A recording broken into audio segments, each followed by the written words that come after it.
ఈరోజు రాష్ట్రంలోని 3-4 నియోజకవర్గాల నుంచి ఇక్కడికి వచ్చేసిన మీ అందరితో కూడా కలిసి కొద్దిసేపు కూర్చొని భోజనం కూడా చేద్దాం అనుకున్నాను. కానీ మరి మల్లారెడ్డి గారి వల్ల ఈరోజు ఇంతవరకు భోజనం కూడా పెట్టలేదు. ఆయన వేరే వేరే కార్యక్రమాల్లో తిప్పి మరి ఇప్పటిదాకా ఛాయ్ అన్నది అయిపిస్తావా? అది కూడా అయిపోయావు.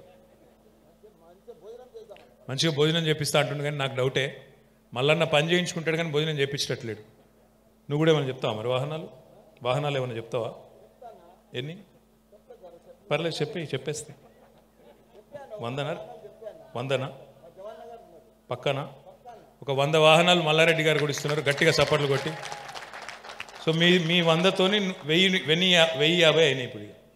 కానీ నీ లెవెల్కు నువ్వు 100 చెప్తే ఎట్లనే నువ్వు ఇప్పుడు నువ్వు 100 ఇచ్చి వివేక్ కూడా 100 ఇస్తే ఎట్లనే నువ్వు ఇట్లా అన్యాయం. సరే ఫస్ట్ ఫేజ్ 100 అన్నట, మళ్ళీ ఇస్తాడట తప్పకుండా. గట్టిగా సపోర్ట్లు కొట్టి మళ్ళీ నాకు అభినందనలు. Thank you. అదే స్ఫూర్తితో ఇంకా ఇతర మిత్రులు కూడా రావాలని, ఇంకా చాలామంది కలిసి రావాలని ముందుకొచ్చి సమాజంలో ముఖ్యంగా దివ్యాంగులకి, ఇప్పుడు మీ అందరికీ తెలుసు దివ్యాంగుల గురించి